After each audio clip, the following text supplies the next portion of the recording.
Kristo, kung tatalima tayo sa utos ng Ama mula sa langit. Ito ang minamahal kong anak, pakinggan ninyo siya.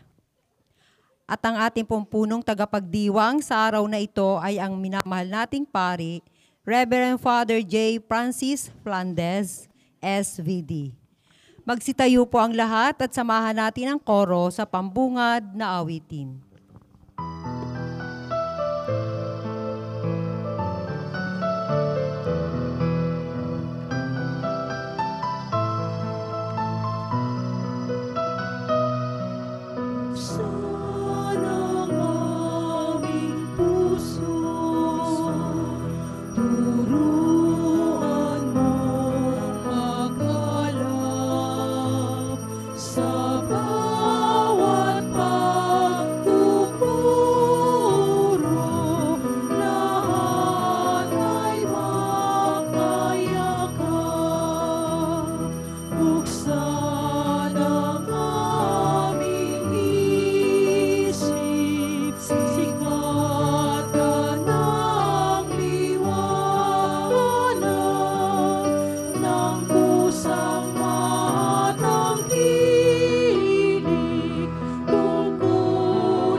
Sa ating banal na pagdiriwang, ating isama ang misa para sa karawan ni Michelle Bumidang at sa kaluluwa ni na Giancarlo Felicidad. Sa ngalan ng Ama at ng Anak at ng Espiritu Santo. Amen. Ang pagpapala ng ating Panginoong Jesucristo, ang pag-ibig ng Diyos Ama at ang pakikipagkaisa ng Espiritu Santo naway sumainyong lahat. At sumayo rin. Sa pagbabagong anyo ni Jesus, ipinakita niya na ang liwanag ng kanyang kalwalatian ay nagmumula sa pagtanggap niya sa lahat ng paghihirap at pag-uusig alinsunod sa mga nasusulat sa aklat ng mga propeta at ng batas. Katulad ng pagtanggap ni Jesus sa kanyang krus na siyang nagdulot ng kanyang kalwalatian, mamulat nawa tayo sa katotohanan na ang mga pagsubok sa buhay ay nagpapatibay sa ating pananampalataya at pag-asa. Mga kapatid, ihanda natin ang ating sarili sa banal na pagdiriwang. Tumahimik muna tayo sandali at sa katahimikan, hingin natin sa Panginoon ang kapatawaran sa nagawa nating mga kasalanan.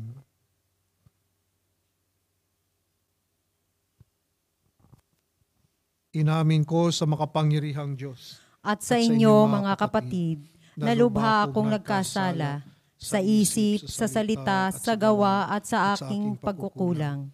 Kaya isinasamo ko sa mahal na Birheng Maria, sa lahat ng mga anghel at mga banal, at sa inyo mga kapatid, na ako'y ipanalangin sa Panginoong ating Diyos. Kawaan tayo ng makapangyarihang Diyos, patawarin tayo sa ating mga kasalanan, at patnubayan tayo sa buhay na walang hanggan. Amen.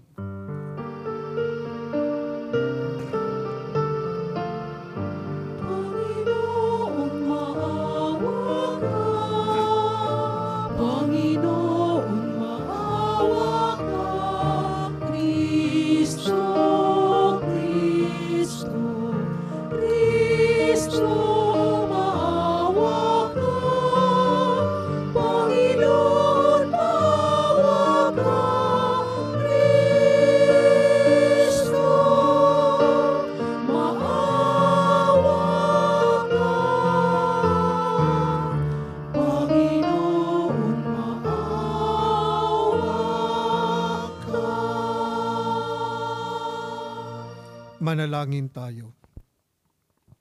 Ama naming makapangyarihan, inuutos mong pakinggan namin ang minamahal mong anak na iyong kinalulugdan. Kami naway makapakinabang sa iyong salita upang sa pagdalisay nito sa aming kalooban, kami ay lumigaya sa pagkakita sa iyong liwanag. sa pamamagitan ni Jesucristo, kasama ng Espiritu Santo, magpasawalang hanggan.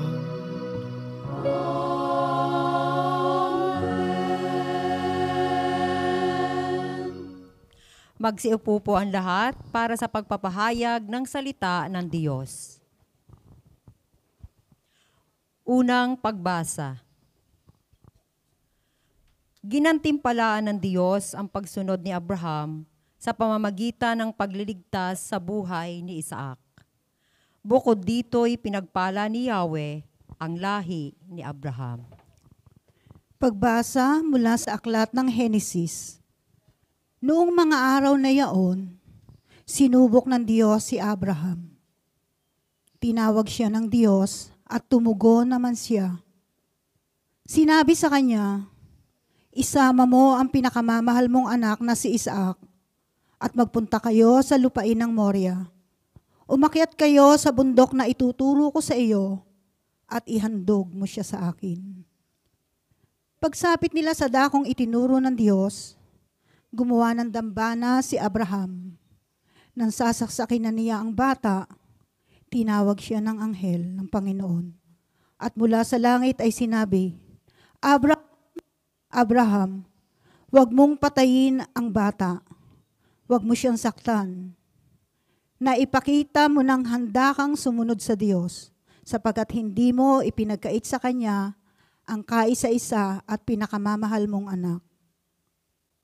Paglingon niya ay may nakita siyang isang lalaking tupa na ang mga sungay ay napasabit sa mga sanga ng kahoy. Ito ang kinuha ni Abraham at inihandog kapalit ng kanyang anak. Mula sa langit, nagsalitang muli kay Abraham ang anghel ng Panginoon. Wika nito, akong Panginoon, ang nangangako sa iyo, yamang hindi mo ipinagkait sa akin ang kaisa-isa mong anak, pagpapalain kita. Ang lahi mo'y magiging sindami ng bituin sa langit at ng buhangin sa dagat. Lulupigin nila ang mga lunsod ng kanilang mga kaaway sa pamamagitan ng iyong lahi. Pagpapalain ang lahat ng bansa sa daigdig, sapagkat ikaw ay tumalima sa akin. Ang salita ng Diyos. Salamat sa Diyos. Salmong tugunan. Sa piling ng poong mahal, ako'y laging mamumuhay. Sa piling ng poong mahal, ako'y laging mamumuhay. Laging buhay ang pag-asa, patuloy ang pananalig. Bagamat ang aking sabi, ako'y ganap ng nalupig. Masakit sa kalooban ng poon kung may papanaw, kahit ito ay iisa, labis siyang magdaramdam. Sa piling ng poong mahal, ako'y laging mamumuhay. Panginoon, naririto akong inyong abang lingkod. Katulad ng aking ina, maglilingkod akong lubos. Yamang ako'y iniligtas, kinalinga at tinubos. Ako ngayon maghahandog ng haing pasasalamat, ang handog kong panalangin, sa iyo ko ilalagak. Sa piling ng poong mahal, ako'y laging mamumuhay. Kung nagsasama-sama ang lahat ng iyong hirang sa templo sa Jerusalem, ay doon ko ibibigay ang anumang pangako kung sa iyo ay binitiwan. Sa piling ng poong mahal, ako'y laging mamumuhay.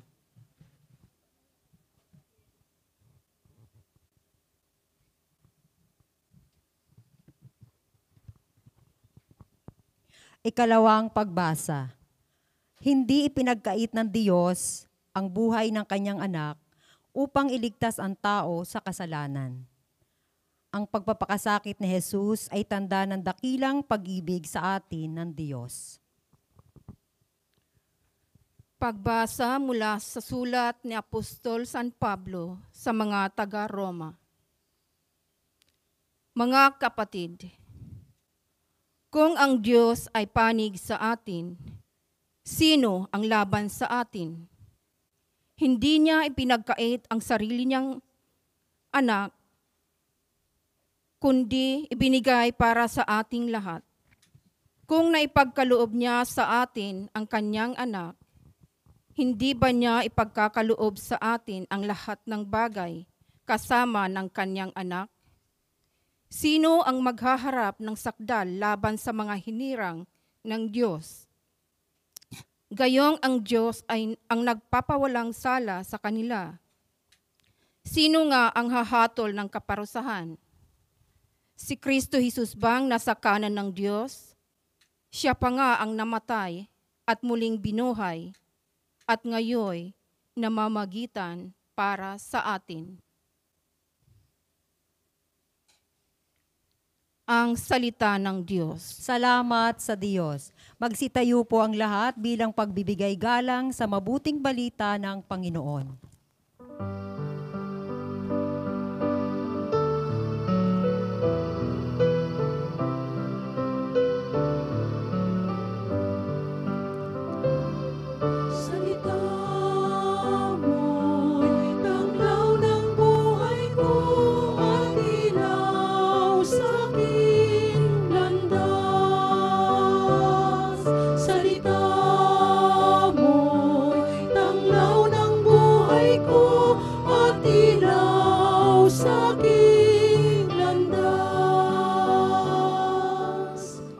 Sa ulap na maliwanag, ito ang siyang pahayag, ang Diyos Ama na nangusap.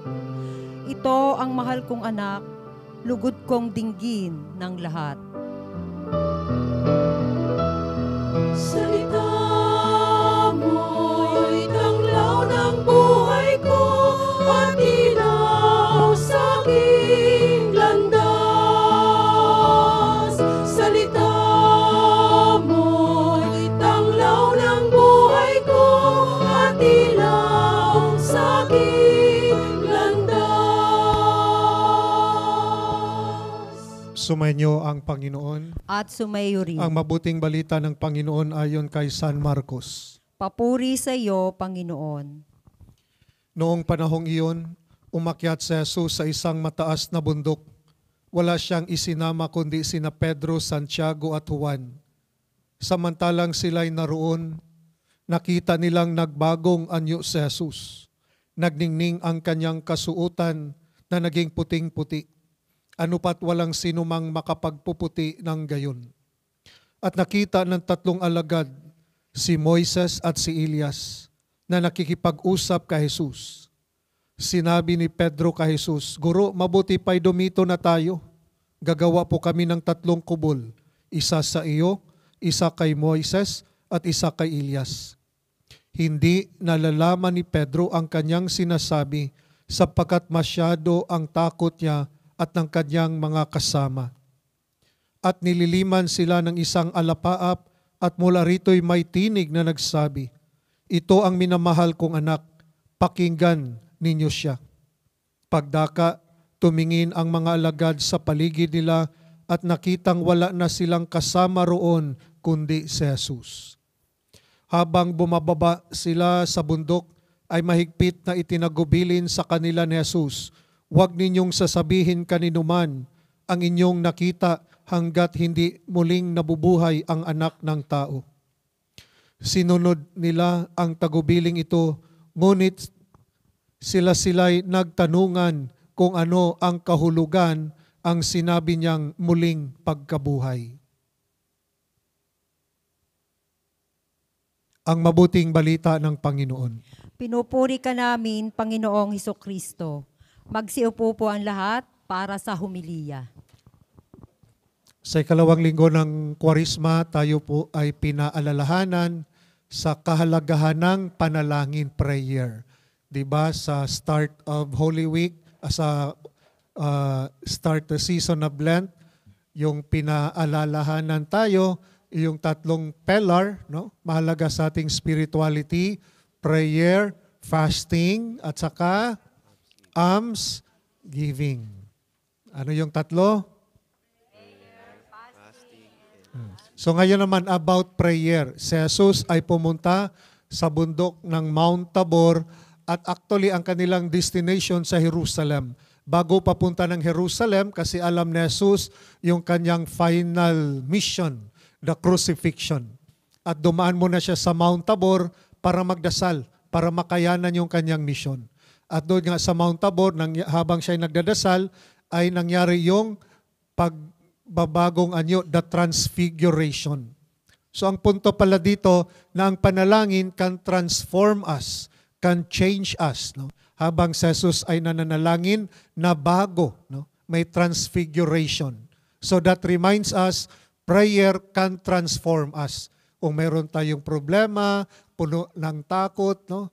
Nangamba, magdasal. Because prayer can transform us. Dahil sa panalangin, we are connected with God, the source, our power, our strength. If we are connected with God, it will change us. That's why sabi nga ni San Pablo sa ikalawang pagbasa, kung ang Diyos ay panig sa atin, sino ang laban sa atin?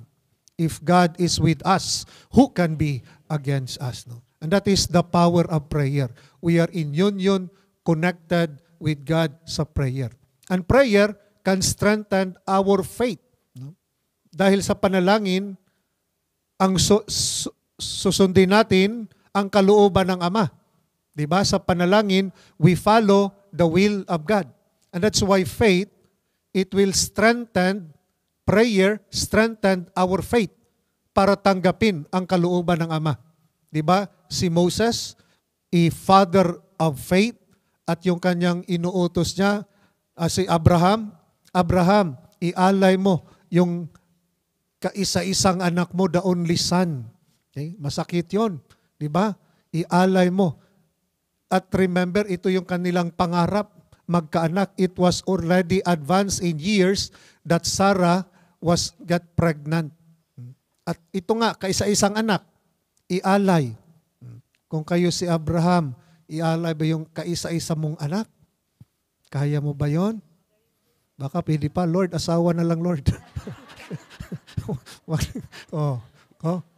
Kaisa-isang anak. Minamahal niyang anak. Pero alam naman natin yung story to test the faith of Abraham. Ang loyalty pala ni Abraham ay sa Panginoon, hindi sa tao. That's why handa niyang isakripisyo ang kanyang pamilya para lang sa Panginoon. Di ba? May sinabi ni Jesus sa kanyang mga lagad, if you love father, mother, sister, brother more than me, you are not worthy of me. Dapat ang number one na mahalin natin si Lord. Hindi yung tao. Kasi pag ang tao ang number one mahalin, baka lumalabag tayo sa batas ni Lord.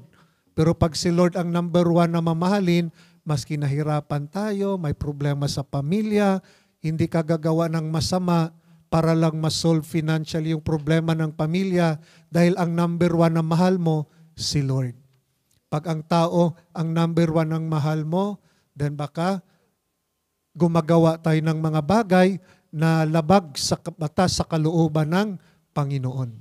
So makita natin yung loyalty, no, ni Abraham. At nakita ng Panginoon ang kanyang loyalty. Si Abraham ay pinagpala, akong Panginoon ang nangangako sa iyo, yamang hindi mo pinagkait ang iyong kaisa-isa mong anak, pagpapalain kita. Because Abraham was so generous, faithful to God, binibless si Abraham. Okay? And that is the power of faith na handang i-offer lahat para sa Panginoon. Okay? At doon naman sa transfiguration, may dalawang characters na nagpakita, nakipag-usap kay Jesus. Sino tong dalawa? Moses at saka si Elias. Si Moses, yung representative of the law. Saan binigay yung commandments? Saan? Kanino? Kay Moses. No? Doon sa, okay? So, binigay kay Moses. No? So, ibinigay yung 10 utos kay Moses. Si Elijah naman, Elias, siya yung representative ng mga propeta. Mouthpiece of God. Okay? Diba sabi ni Jesus, I came to fulfill the law and the prophets. That Jesus is the fulfillment of the law. Akala ka sila before, basta sumunod, lalo na mga Pariseo, the Pharisees, no? They just follow the law. Yun ang kaligtasan. But sinabi ngayon, ang kaligtasan no lang iba kay Jesus. That's why yung kanyang crucifixion, yung Calvary, yun ang kaligtasan. Naligtas tayo dahil sa pagmamahal ng Panginoon. At suklian natin yung kanyang pagmamahal sa atin sa pamamagitan ng pagsunod sa batas. So ang pagsunod sa batas, dapat sumunod ako sa batas para maligtas ako. Naligtas na tayo ni Lord. Sumunod tayo sa batas, pasasalamat na yan kay Lord. Nag-serve tayo, pumunta tayo sa gawain, pasasalamat na yan kay Lord. Dahil binibless na tayo ni Lord. Dapat hindi pupunta ko ng gawain kasi may hihingin ako ni Lord. What if hindi ibigay ni Lord? Ayoko nang pumunta ng psycho. Layo. Nandito tayo, number 1, pasasalamat na yan. Ibibigay ni Lord lahat yan. That's why we need to nourish our faith. Diba? Seek ye first the kingdom of God and everything will be added unto you. Ibigay ni Lord lahat. Pag unahin mo si Lord, ibibigay ni Lord lahat sa iyo. Okay? That's why Moses and Elijah, Jesus is the fulfillment of the law and the prophets. So wala nang ibang pakinggan natin. Si Lord na yung pakinggan. Sabi nga dito sa may tinig, ito ang minamahal kong anak, pakinggan ninyo siya. Pakinggan natin ang turo ni Jesus. Of course, yung batas si Moses, importante yan, yung propeta, pero si Jesus na, no? The fulfillment of the law and the prophets. That yung loyalty natin, nandun na-summarize na ni Lord. Diba? Yung 10 utos, sinasummarize. Love God and love of neighbor. Okay? Love God and love of neighbor. Yun, nakita ni Pedro, sa sobrang tuwa ni Pedro, kasi preview ngayon, no? Yung kanyang transfiguration, parang feeling ni Pedro, ang saya, Lord, parang heaven na dito, Lord. Dito na lang tayo, Lord. Gagawa kami ng kubo, Lord. Isa sa'yo, isa kay Moises, isa kay dito na tayo, Lord. Pero alam naman natin the story na bumaba pa rin sila para harapin ang kanyang mission. Hindi siya nanatili doon sa masaya. Hinarap niya yung realidad. And that is also a reminder for us, no? Na yung realidad natin, harapin natin. Huwag kang manatili sa cloud 9. Dapat harapin mo. Sarap naman dito, no? Dito na lang ako sa Hong Kong. Harapin mo yung pamilya mo. Maski problemado yon, yon ang mission mo.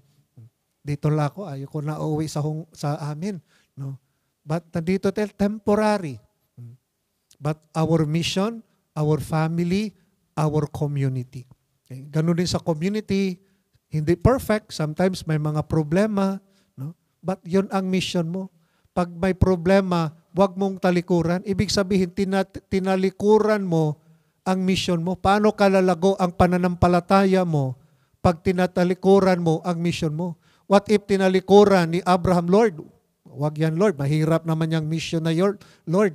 Iala yung anak. What if tinalikuran ni Abraham? Hindi pagpalain si Abraham. Pag tinalikuran mo yung problema mo, hindi tayo pagpalain ni Lord. Okay. Sabihin mo sa katabi mo, harapin mo ang mission mo. Pagpalain ka ni Lord pag hinarap ang mission. Okay. That's why si Abraham, pinagpala, masakit yon, di ba? Masakit yon, pero handa pa rin, hinarap. Okay. Pagharapin natin yung mission, kasama natin si Lord dahil sabi ni St. Pablo, if God is with us, who can be against us? Magtagumpay tayo. May tagumpay pagkasama si Lord. So huwag kang matakot na harapin ang mission. Sometimes yung mission natin baka sa community, sa provincial group, baka yung kasamahan mo, mission mo yan. Dahil siya ay consummation, mission mo yan. Diba? Pag consummation, mission mo yan. Okay? So, just like Abraham na magpakumbaba. Sometimes our pride, our ego, it hinders us, no, to do the mission God entrusted to us.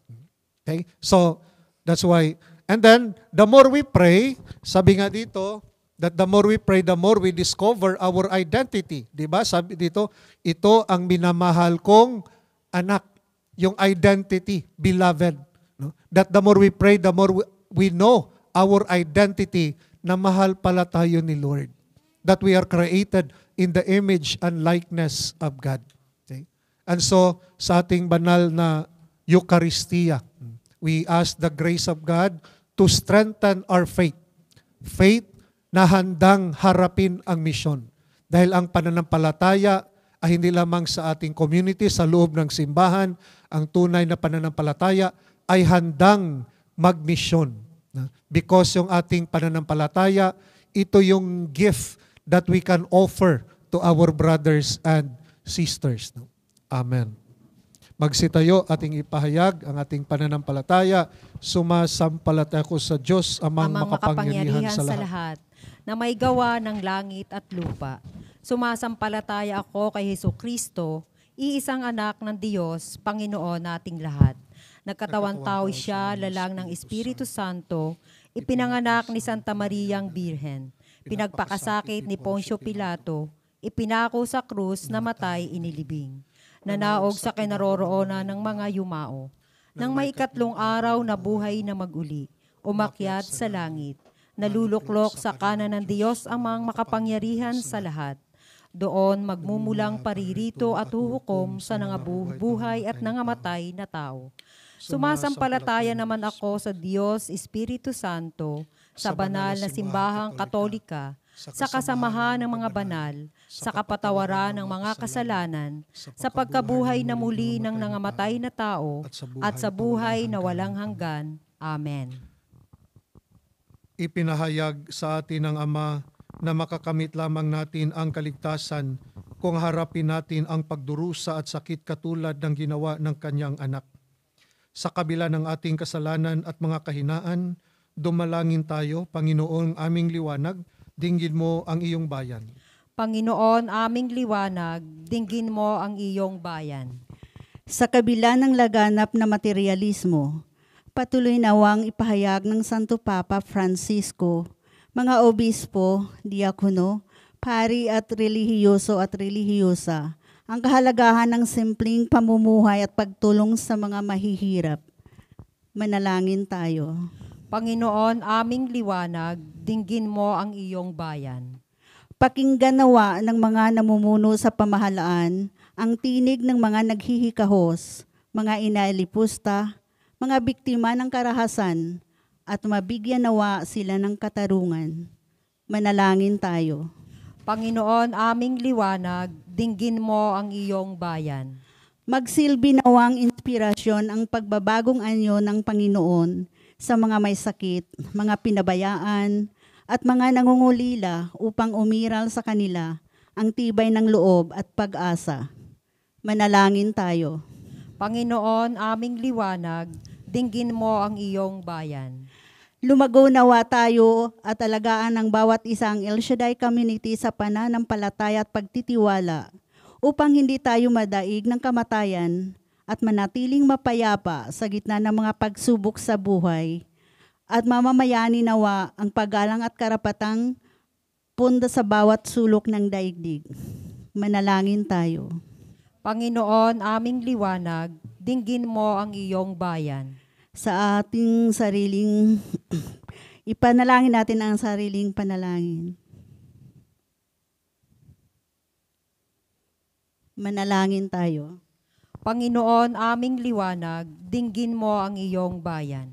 Ama, punuin mo po kami ng iyong mga biyaya sa pagdiriwang namin sa pagbabagong anyo ng iyong anak. Mapuno nawa ang bawat sandali ng aming buhay ng pananalig sa iyo. Hinihiling namin ito sa pamamagitan ni Kristong aming Panginoon. Amen. Magsiupo po ang lahat para sa pagdiriwang ng huling hapunan. Paghahain ng alay.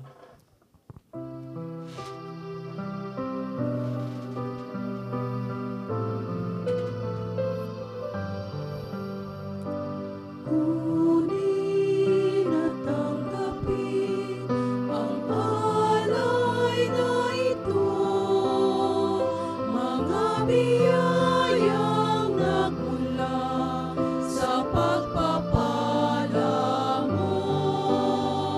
Tanda ng bawat puso pagkat inibig mo, ngayo'y nananalig, nagmamahal sa'yo.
Magsitayo po ang lahat.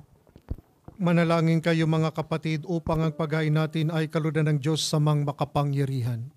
Tanggapin nawa ng Panginoon itong paghahain sa iyong mga kamay, sa kapurihan niya at karangalan, sa ating kapakinabangan at sa buong sambayanan niyang banal. Ama naming lumikha, ang paghain ito ay magdulot nawa ng kapatawaran ng aming mga kasalanan at magpabanal sa aming buong katauhan para sa pagdiriwang ng Pasko ng pagkabuhay sa pamamagitan ni Jesucristo kasama ng Espiritu Santo magpasawalang hanggan. Amen. Sumainyo ang Panginoon. At sumayo rin. Itaas sa Diyos ang inyong puso at diwa.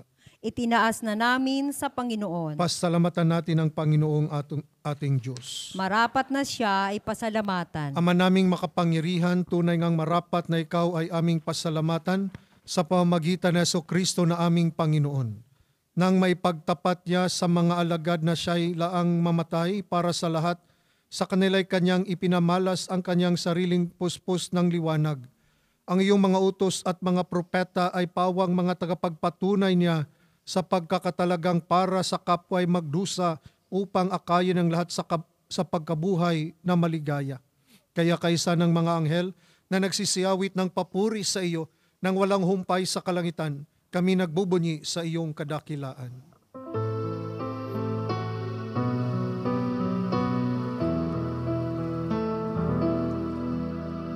Santo, Santo, Santo, Panginoong Diyos, napupuno ang langit at lupa ng kadakilaan mo. Hosana, Hosana, Hosana sa kaitaasan. Hosana, Hosana,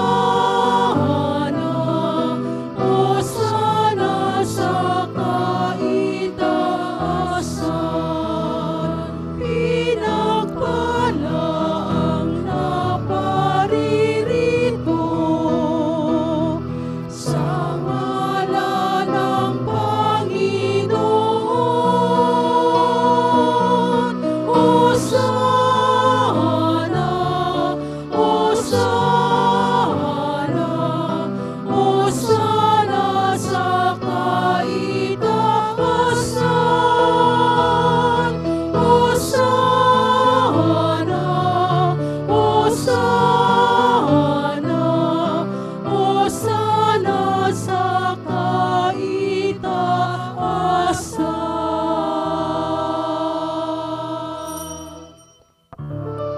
Ama naming banal, ikaw ang bukal ng tanang kabanalan. Kaya't sa pamamagitan ng iyong Espiritu, gawin mong banal ang mga kaloob na ito upang para sa amin maging katawan at dugo ng aming Panginoong Hesukristo. Bago niya pinagtisang kusang loob na maging handog, hinawakan niya ang tinapay, pinasalamatan kanya, pinaghati-hati niya iyon, iniabot sa kanyang mga alagad at sinabi, tanggapin ninyong lahat ito at kanin ito, ang aking katawan na ihahandog para sa inyo.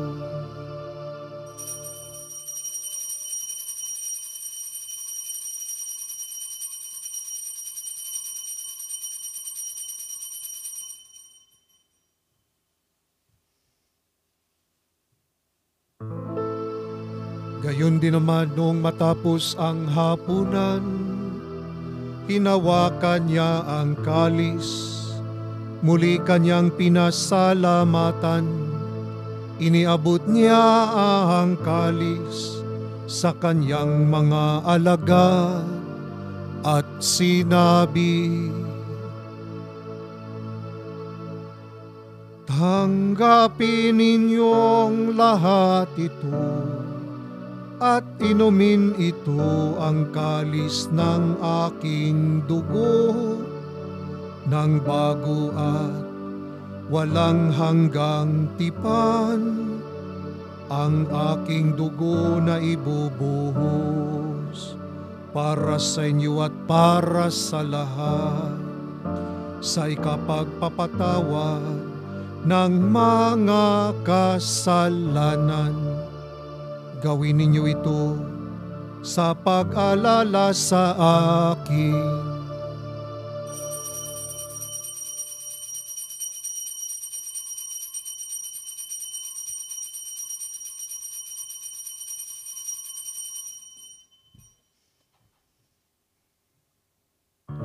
Ipagbunyi natin ang misteryo ng pananampalataya.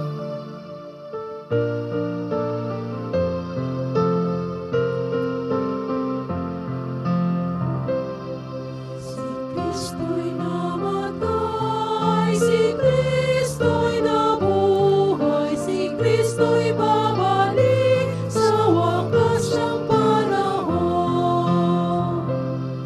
Si Kristo'y namatay, si Kristo'y nabuhay, si Kristo'y babalik sa wakas, sa wakas, sa wakas ng panahon. Si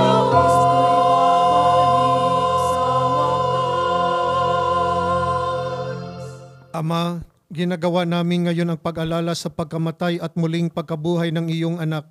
Kaya't iniaalay namin sa iyo ang tinapay na nagbibigay buhay at ang kalis na nagkakaloob ng kaligtasan.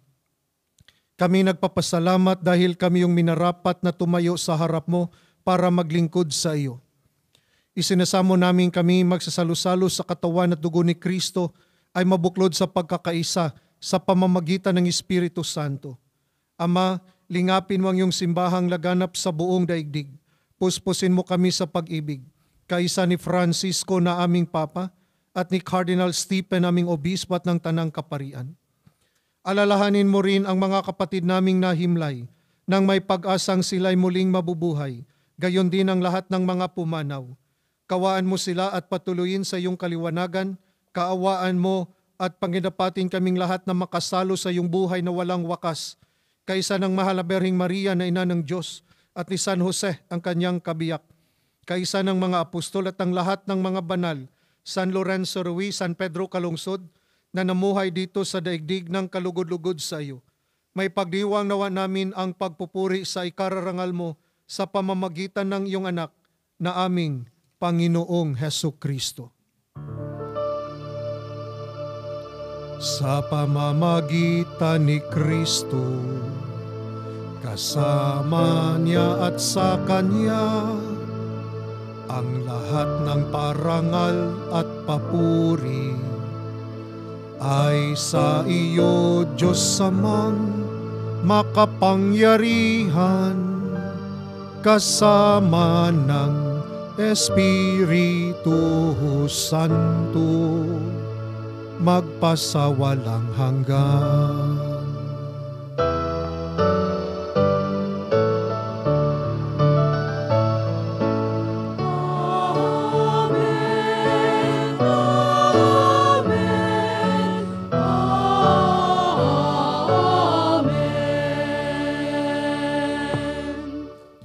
Sa tagubili ng mga nakagagaling na utos at turo ni Jesus na Panginoon natin at Diyos, ipahayag natin ang lakas loob.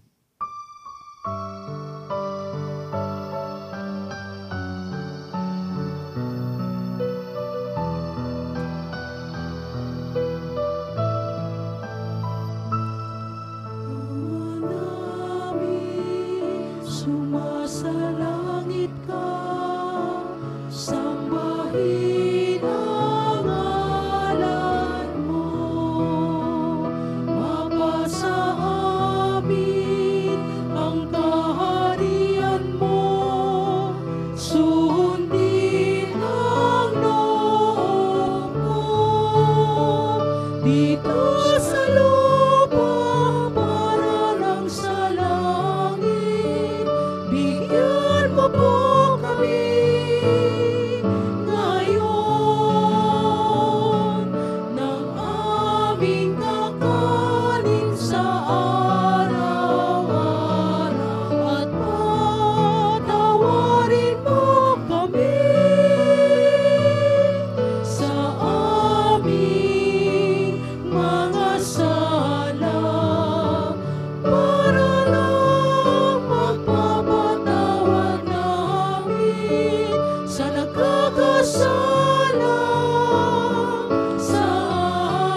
namin kami Diyos sa lahat ng masama, pagkalooban ng kapayapaan araw-araw, iligtas sa kasalanan at ilayo sa lahat ng kapahamakan, samantalang aming pinanabikan ang dakilang araw ng pagpapahayag ng tagapagligtas naming sa Jesucristo. Sapagkat sa'yo ang kaharian, kapangyarihan at kapurihan, ngayon at magpakailanman, ngayon at magpakailanman. Panginoong Jesucristo, sinabi mo sa iyong mga apostol, kapayapaan ang iniiwan ko sa inyo, ang aking kapayapaan ang ibinibigay ko sa inyo. Tunghayan mo ang aming pananampalataya at huwag ang aming mga pagkakasala. Pagkalooban mo kami ng kapayapaan at pagkakaisa, ayon sa iyong kalooban, kasama ng Espiritu Santo, magpasawalang hanggan. Amen. Ang kapayapaan ng Panginoon ay laging sumainyo. At sumayo rin. Magbigayan kayo ng kapayapaan sa isa't isa. Peace be with you.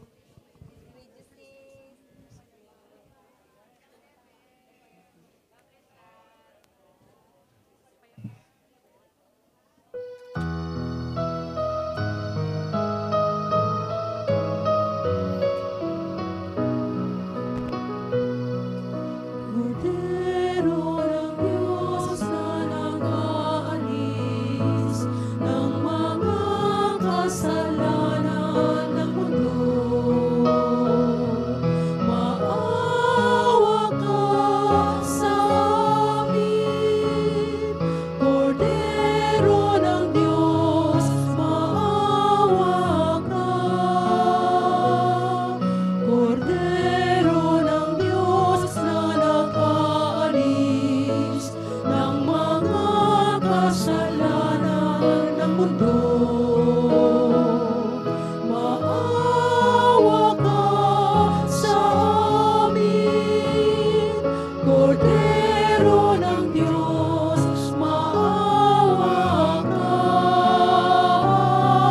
Kordero ng Diyos na nag-aalis ng mga kasalanan ng mundo,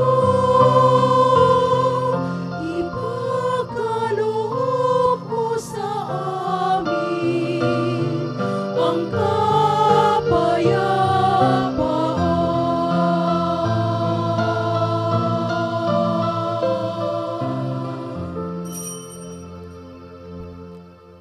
Ito ang kordero ng Diyos, ito ang nag-aalis ng mga kasalanan ng sanlibutan, mapalad ang mga inanyayahan sa kanyang banal na piging.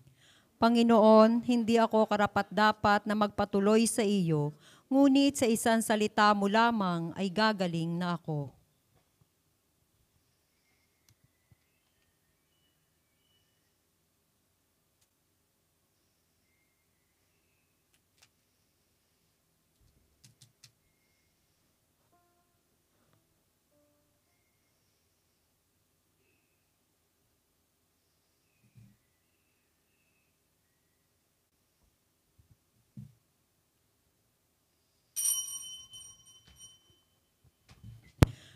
Ito ang anak kong mahal, na aking kinalulugdan ng buo kong kalooban. Siya ay inyong pakinggan at sundin sa pangangaral.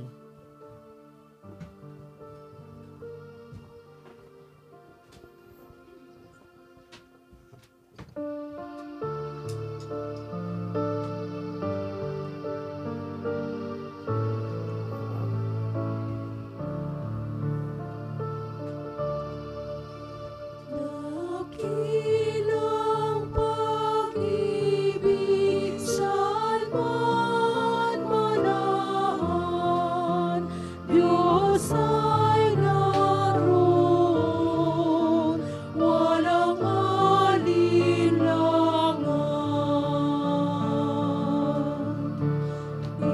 Inipon tayo sa pagmamahal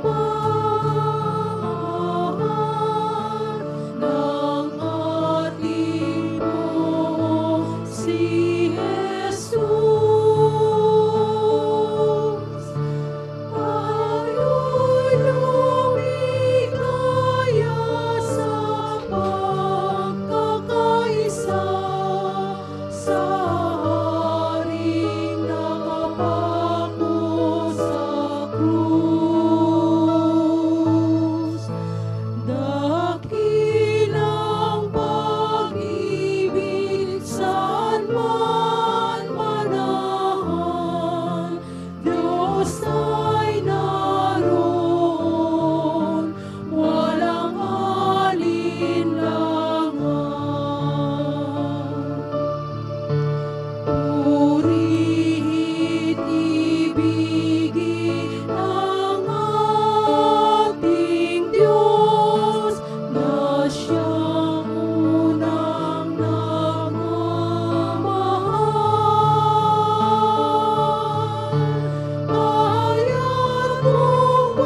Magsitayo po ang lahat. Manalangin tayo. Ama naming mapagmahal, kaming pinapakinabang mo sa dakilang pagliliwanag sa bagong anyo ng iyong anak ay tumatanaw ng utang na loob sa iyo sapagkat kahit ngayon pa man sa lupang ibabaw, pinapagsalo mo na kami sa karekta ng kalangitan. Sa pamagitan ni Jesucristo, kasama ng Espiritu Santo, magpasawalang hanggan.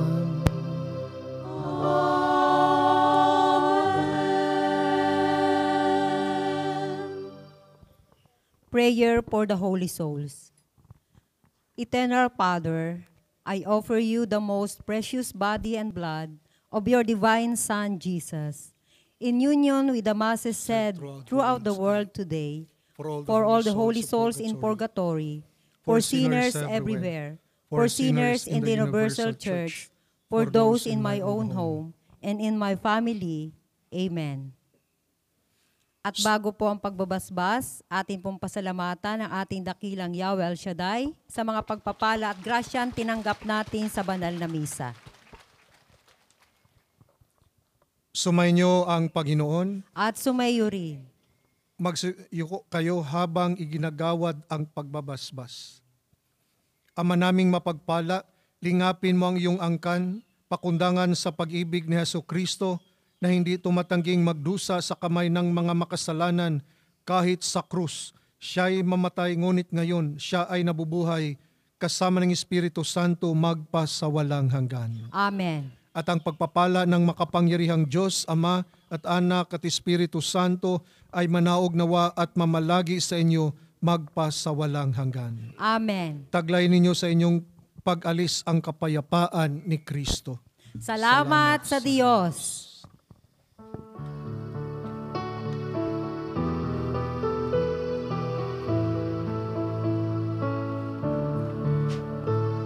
Walang sino man ang nabubuhay para sa sarili lamang.